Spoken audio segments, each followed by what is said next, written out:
Dear friends, mathematics के real numbers के दूसरे वीडियो लेक्चर में जो 2021 के बोर्ड एग्जाम में ऑब्जेक्टिव क्वेश्चंस आने वाले हैं उसी को देखेंगे।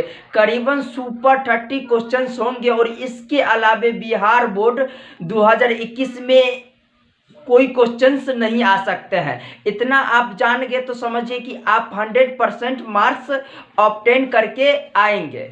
तो सबसे फर्स्ट क्वेश्चन देखते हैं। किसी पूर्णांक m के लिए सम संख्या का रूप है। तो सबसे पहले जानेंगे सम संख्या का डिफिनेशन। जिस संख्या में 2 से पूरा भाग लगता हो उसे सम संख्या कहते हैं। तो यहाँ पे अगर m का वैल्यू 1 रखे आप +2 करें तो 3 हो जाएगा, जो कि विषम संख्या हो जाएगा। ये ऑप्शन कैंसिल कर देंगे। सेकेंड है 2m + 1। अगर यहाँ पे m का वैल्यू 1 रख दे तो 2 × 1 आप +1, तो ये 2 + 1 = 3 हो जाएगा, जो कि विषम संख्या है। ये भी ऑप्शन कैंसिल हो जाएगा। और यहाँ पे m का वैल्यू अगर 1 लेते हैं तो 2 × 1 = 2, जो कि सम संख्या आता है। अतः इसका आंसर ये हो जाएगा। मतलब m का यहाँ पे कोई भी वैल्यू ले सकते हैं। सेकंड है 1440 में 2 का अधिकतम घात होगा। तो अधिकतम घात निकालने के लिए एलसीएम करना होगा। 1440 में 2 से भाग लगाएंगे तो 720 हो जाएगा। फिर 2 से लगाएंगे तो 360 हो जाएगा। फिर 2 से लगाएंगे तो 180 हो जाएगा। फिर 2 से लगाएंगे तो 90 हो जाएगा। फिर लगाएंगे 2 से तो 45 हो जाएगा। 3 से लगाएंगे तो मतलब ये कि अब 2 से नहीं लगेगा तो 1 2 3 4 5, यहाँ पे 2 अधिकतम 5 बार आ रहा है। अतः इसका आंसर हो जाएगा 5। इसके अलावे 3 5 आएंगे तो 3 5 से हमको कोई मतलब नहीं है। यहाँ पे सिर्फ पूछा जा रहा है 2 का अधिकतम घात। थर्ड क्वेश्चन है निम्नलिखित में से कौन अभाज्य संख्या है। तो सबसे पहले अभाज्य संख्या का डिफिनेशन जानेंगे। फर्स्ट डिफिनेशन हो जाएगा वे संख्याएं जो एक अथवा स्वयं के अलावे किसी और संख्या से भाग न लगे उसे अभाज्य संख्या कहते हैं। यानी कि अगर यहाँ पे एग्जाम्पल ले 2, तो 2 में 1 और 2 के अलावा किसी और संख्या से भाग नहीं लगता है। 3 में भी 1 और 3 के अलावा किसी और संख्या से भाग नहीं लगता है। 5 में भी 1 और 5 के अलावा किसी और संख्या से भाग नहीं लगता है। तो ये सब अभाज्य संख्या हो जाएंगे। और सबसे छोटी अभाज्य संख्या 2 होता है और सबसे छोटी सम अभाज्य संख्या भी 2 ही होता है। और यहाँ पे जो ये क्वेश्चन है इस आधार पे हम कह सकते हैं कि अभाज्य संख्या का केवल 2 गुणनखंड होता है। तो यहाँ पे 8 का गुणनखंड करेंगे तो 1 2 4, मतलब यहाँ पे 2 से अधिक हो रहा है तो ये अभाज्य संख्या नहीं होगा। ये देखते हैं तो 1 3 9, यहाँ पे भी 2 से अधिक गुणनखंड हो रहा है, इसीलिए अभाज्य संख्या नहीं होगा। 1 और 11 में देखेंगे तो इसका 1 और 11 केवल 2 ही गुणनखंड होगा, अतः ये अभाज्य संख्या होगा। चौथा क्वेश्चन है π/2 एक डैश संख्या है। तो सबसे पहले पाई एक अपरिमेय संख्या हो जाएगा और अपरिमेय संख्या में परिमेय संख्या से भाग देंगे तो अपरिमेय संख्या आंसर आएगा। निम्नलिखित में कौन परिमेय संख्या है। तो यहाँ पे √2 है। तो √2 को अगर दशमलव में निकालेंगे तो 1 पॉइंट समथिंग हो जाएगा और इससे गुना करेंगे तो ये अपरिमेय हो जाएगा। और इसको भी अगर यहाँ पे रूट को ब्रेक करते हैं यानी कि एलसीएम निकालेंगे तो ये हो जाएगा 10। ये कहने का मतलब इसको लिख सकते हैं 2√5 लिख सकते हैं, जो कि ऑलरेडी अपरिमेय संख्या है। ये भी अपरिमेय संख्या है क्योंकि अपरिमेय संख्या में परिमेय संख्या से भाग देंगे तो अपरिमेय संख्या हो जाएगा, तो इसीलिए इसका आंसर हो जाएगा नन। नेक्स्ट क्वेश्चन है 625 के अभाज्य गुणनखंड में 5 का घात क्या है। तो इसको भी ठीक उसी तरह से एलसीएम निकालना होगा 625 का। तो 625 में भाग देंगे 5 से तो हो जाएगा 125, फिर 5 से देंगे तो हो जाएगा 25 और फिर 5 से देंगे तो 5 25 हो जाएगा। तो यहाँ पे 5 4 बार आया है, अतः इसका आंसर 4 हो जाएगा। नेक्स्ट है 127 अपॉन 200 का दशमलव प्रसार होगा। तो यहाँ पे 127 अपॉन 200 को अभाज्य गुणनखंड के रूप में लिखेंगे तो यहाँ पे लिख सकते हैं 2, पहले कर लेते हैं एलसीएम। 100 आधा करेंगे तो 50, फिर आधा करेंगे तो 25, 5 6 25, मतलब 2 गुने 2 गुने 2 गुने 5 गुने 5 को हम लिख सकते हैं 127 गुने 2 के पावर 3 और गुने 5 के पावर 2। यहाँ पे दोनों आधार का मतलब यहाँ पे जो हर है उसका जो घात है यानी कि पावर है उसको सेम कर लेते हैं। तो 127 अपॉन 2 के पावर 3 और 5 के पावर 3 करेंगे तो नीचे ऊपर कोई फर्क ना पड़े, इसीलिए यहाँ पे गुने 5 करना होगा। तो 7 5 35 के 5 हासिल 3, 5 दूना 10, 3 13 के 3 हासिल 1, 5 1 6 हो जाएगा। और 2 के पावर 3 और 5 के पावर 3 दोनों सेम है, तो इसको आधार को मतलब ये है कि a के पावर m और b के पावर m हो तो इसको फॉर्मूला के रूप में a गुने b के पावर m हम लिख सकते हैं। तो यहाँ पे 2 गुने 5 के पावर 3 लिख सकते हैं और 635, 5 दूना 10 के पावर 3। तो यहाँ पे 10 इसका दशमलव प्रसार निकालेंगे तो दशमलव के 3 को अंक के बाद दशमलव को शिफ्ट कर सकते हैं। तो 6 2 5 इसके बाद दशमलव शिफ्ट करेंगे, अगर मन हो तो इसके पहले 0 भी लगा सकते हैं, कोई फर्क नहीं पड़ेगा। इसका दशमलव मान इतना होगा, कहने का मतलब इसका जो वैल्यू होगा इतना होगा इस क्वेश्चन का, 7 नंबर क्वेश्चन का। उसके बाद 8वां क्वेश्चन है परिमेय संख्या।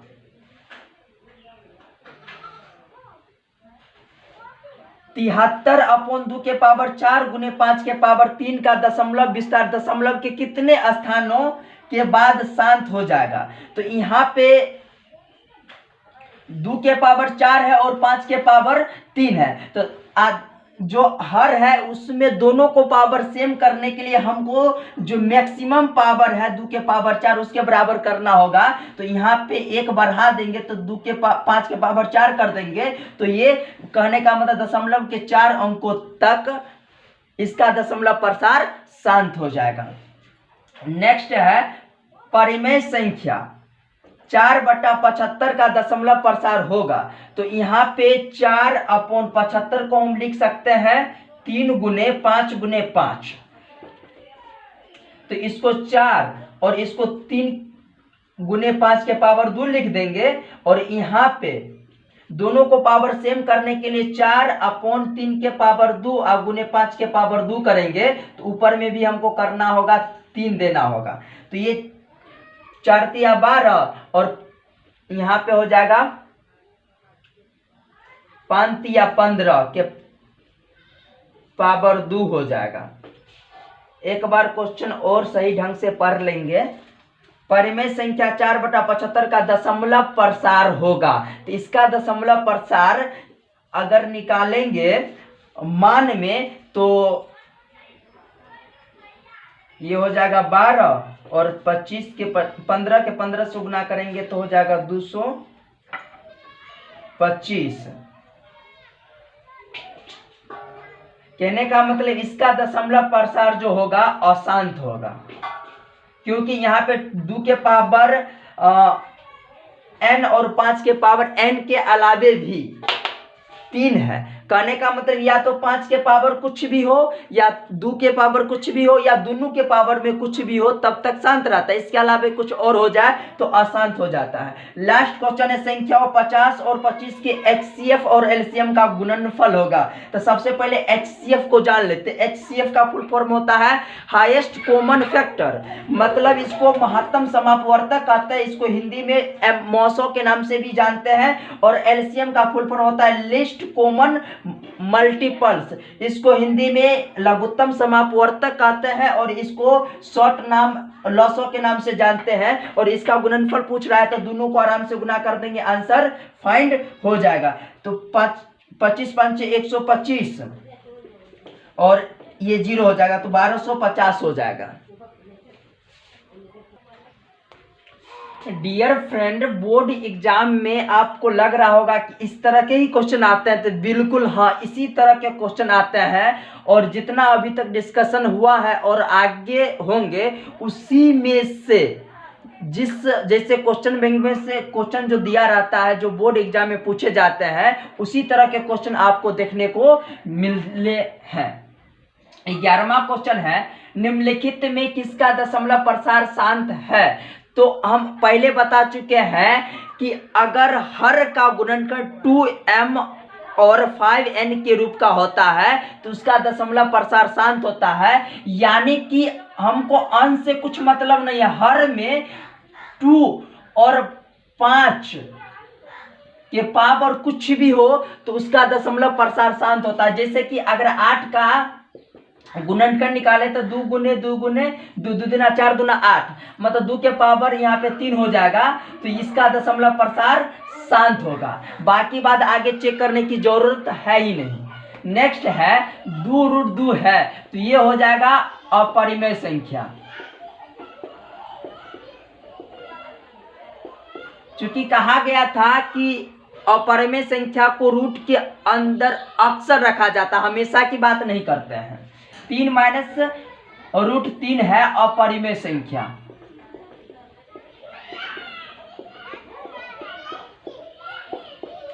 चौदहवां क्वेश्चन, निम्नलिखित में कौन परिमेय संख्या है? तो √49/64 को लिख सकते हैं 7/8, ये परिमेय संख्या है। तो यहीं पे आंसर आ जाएगा। नेक्स्ट है, निम्नलिखित में कौन अपरिमेय संख्या है?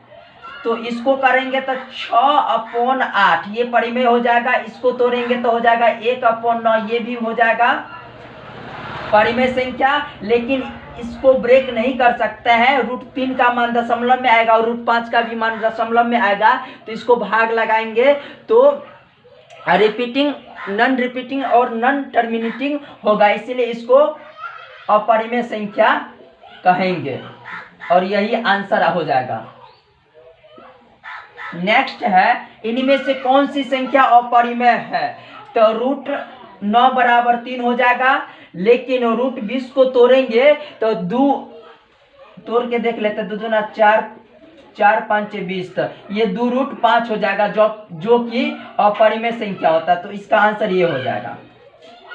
यदि भिन्न a/b में b बराबर 2n 5m के रूप में हो तो संख्या परिमेय होगा, जैसा कि ऊपर बताया है। 156 का अभाज्य गुणनखंड ज्ञात करें, तो अभाज्य गुणनखंड ज्ञात करने के लिए इसका एलसीएम निकालेंगे, 2 से भाग देंगे, 7 दूना 14, 1 6 8 दूना 16, ये 39 हो जाएगा, 3 और 13 हो जाएगा। इसको 2 गुने 3 गुने 13 के रूप में लिख सकते हैं। नेक्स्ट हो जाएगा 2 + √3 एक अपरिमेय संख्या होगा। नेक्स्ट है 25/40 का दशमलव प्रसार शांत है या अशांत आवृत्ति। तो सबसे पहले जान लीजिए कि 25/48 एक परिमेय संख्या है और परिमेय संख्या का 2 ही गुण होता है, या तो वो शांत होता है या अशांत आवृत्ति होता है। तो कब शांत होता है और कब अशांत होता है तो ये जान लेते हैं। शांत जब होता है जब 2 के पावर m इंटू 5 के पावर n के रूप का होता है। तो सबसे पहले इसका अभाज्य गुणनखंड करना होगा, तो 24 12 6 2 और ये 3 आ जाएगा, मतलब ये इसमें 3 आ रहा है, अतः हम कह सकते हैं कि इसका जो दशमलव प्रसार होगा अशांत आवर्ती होगा। डियर फ्रेंड, 21 से लेके 30 तक का क्वेश्चन आप बेहद ध्यान से देखिएगा। ये क्वेश्चन 2011 से लेके अभी तक बिहार बोर्ड एग्जामिनेशन में पूछे गए हैं पहले 21वां क्वेश्चन है, निम्न में कौन परिमेय संख्या है? तो ये तो अपरिमेय संख्या हो जाएगा क्योंकि रूट के अंदर में है, और √2 और √2 को कैंसिल करेंगे तो बच जाएगा 2, जो कि एक परिमेय संख्या होता है। तो इसका आंसर बी हो जाएगा। 22, किसी धनात्मक पूर्णांक a तथा b के लिए a, b का मौ 100 गुने a, b का लॉ 100 किसके बराबर है? कहने का मतलब मौ 100 गुने लॉ 100 बराबर होगा, मतलब इसी दोनों वेरिएबल का पूछा जा रहा है तो a गुने b हो जाएगा। 23, यूक्लिड विभाजन एल्गोरिथम दो धनात्मक पूर्णांकों के डैश ज्ञात करने की विधि है। याद कीजिए, जब हम लेक्चर 1 पढ़ाए थे तो उसमें बताए थे कि यूक्लिड विभाजन एल्गोरिथम दो धनात्मक पूर्णांकों के मौ 100 यानी कि HCF ज्ञात करने की विधि है, मेथड है। पाई एक अपरिमेय संख्या है, ऊपर बताया है। √2 एक अपरिमेय संख्या है। दो परिमेय संख्याओं के बीच अधिकतम कितनी अपरिमेय संख्या हो सकती है? अनंत हो सकती है। जैसे 2 और 3 के बीच में अगर परिमेय संख्या लिखे तो हो सकता है 2.01, 2.0001, 2.0001, 2.000001, इस तरह से 2.111, इस तरह से कई तरह से ले सकते हैं। इसीलिए यहाँ पे अनंत आप याद रखेंगे। 1.34 को परिमेय संख्या के रूप में लिखिए। तो 1.34 को परिमेय संख्या के रूप में लिखने के लिए दशमलव को कैंसिल करने के लिए 1 लेंगे और इसके बाद 2 अंक है तो 00 लेंगे और इसको कैंसिल करेंगे तो ये 50 हो जाएगा, और ये 6 दूना 12 67, तो ये 67/50 हो जाएगा। नेक्स्ट है 17/24 का दशमलव प्रसार डैश होता है। तो 24 का अभाज्य गुणनखंड करेंगे तो ये हो जाएगा 12, 2 से भाग देंगे 6 द्वितीय, मतलब ये कि 17/24 का दशमलव प्रसार अशांत होता है क्योंकि यहाँ पे हर में 3 आ गया। सबसे छोटी अभाज्य संख्या 2 होता है और सबसे छोटी सम अभाज्य संख्या भी 2 होता है। डियर फ्रेंड्स, आपको रियल नंबर्स यानी कि वास्तविक संख्याएं में सुपर 30 क्वेश्चंस दे दिए गए हैं, यानी कि करवा दिया गया है। एक भी क्वेश्चन उम्मीद करते हैं कि नहीं छूटेगा। और अब सब्जेक्टिव क्वेश्चंस पे आते हैं जो कि सिर्फ रियल नंबर्स में से ही होंगे। तो 31वां क्वेश्चन है, सिद्ध करें कि √3 एक अपरिमेय संख्या है। तो यहाँ पे मान लेंगे, माना, और √3 एक परिमेय संख्या है। ऐसा इसलिए माने हैं क्योंकि हमको सिद्ध करना है। तो यहाँ पे √3 को P/Q के रूप में दर्शा सकते हैं। P/Q, तो यहाँ पे ब्रैकेट में लिखेंगे P/Q के रूप में लिखने पर, तो यहाँ पे हम कर सकते हैं, ये लिख दिए। उसके बाद दूसरा कंडीशन जो लिखेंगे P/Q पूर्णांक होना चाहिए, पूर्णांक को I से सूचित किया जाता है, और Q नॉट इक्वल टू 0 होना चाहिए। ये तीनों कंडीशन हो गया परिमेय संख्या होने का। तो अब हम कर सकते हैं, इसको दोनों तरफ वर्ग कर सकते हैं। तो इसको लिखेंगे squaring on the both side.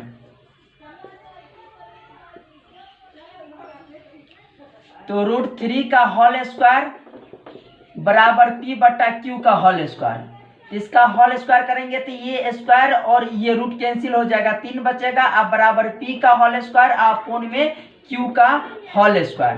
तो यहाँ पे क्रॉस मल्टीप्लेक्शन करेंगे तो ये P का स्क्वायर बराबर 3Q का स्क्वायर हो जाएगा। उसके बाद अगर हमें P का मान निकालना होगा तो लिखना होगा 3Q का होल स्क्वायर रूट अंडर तो यहाँ पे P बराबर हम लिख सकते हैं √3, और यहाँ पे डबल Q है इसलिए Q को बाहर निकाल देंगे, और यहाँ पे ये P परिमेय संख्या है, अब बराबर में ये अपरिमेय संख्या है जो कि बराबर नहीं होता है, इसीलिए हमारी मान्यता गलत है। अतः √3 एक अपरिमेय संख्या है।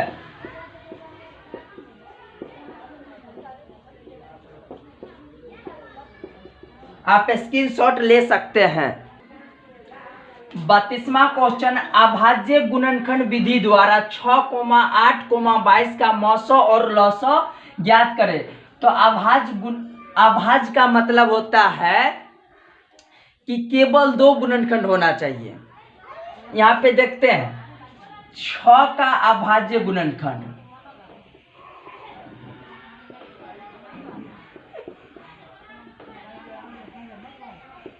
बराबर 2 गुने 3, मतलब 2 का भी 1 और 2 यानी कि 2 गुणनखंड है, और 3 का भी 1 और 3 अर्थात 2 गुणनखंड है।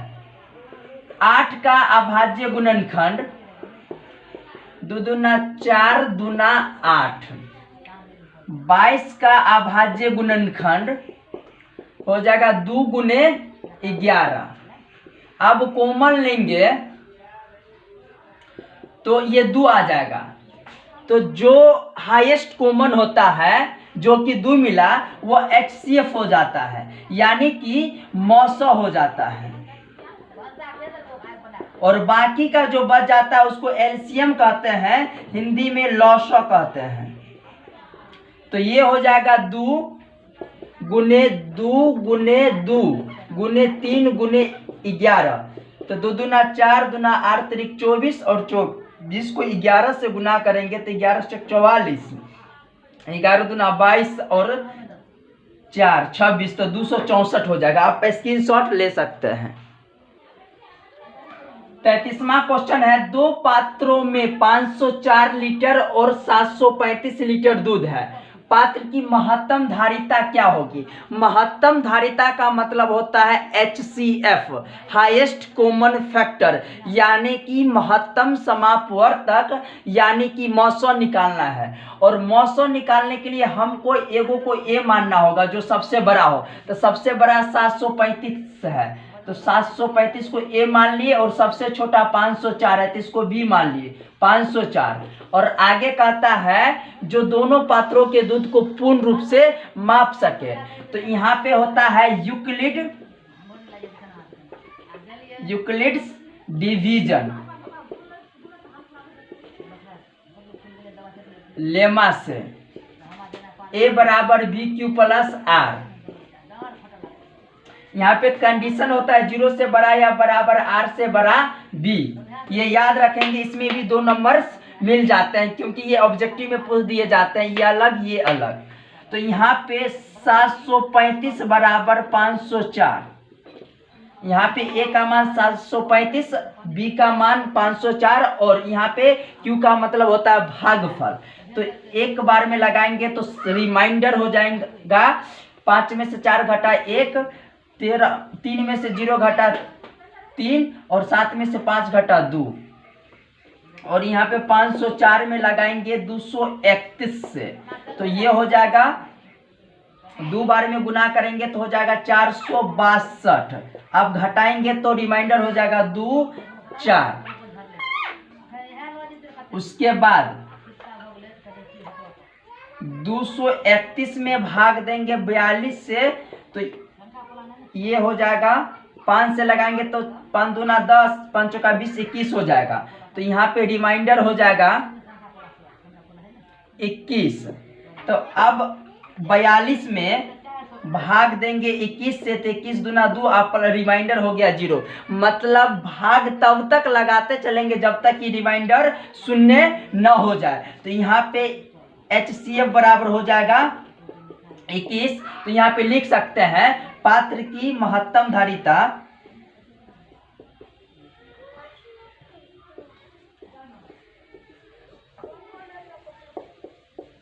धारिता 21 लीटर होगी, जो दोनों पात्रों को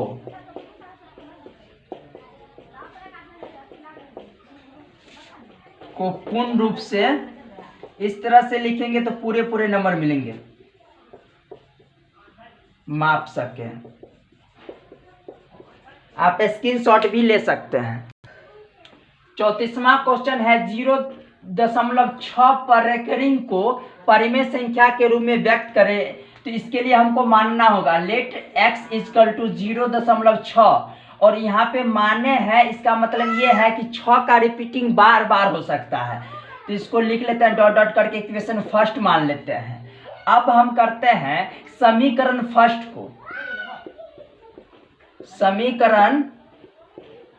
फर्स्ट को यहाँ पे दशमलव के बदले 1 और इसके बाद एगो अंक का रिपीटिंग हो रहा है, इसीलिए 0 बैठाएंगे से गुना करने पर।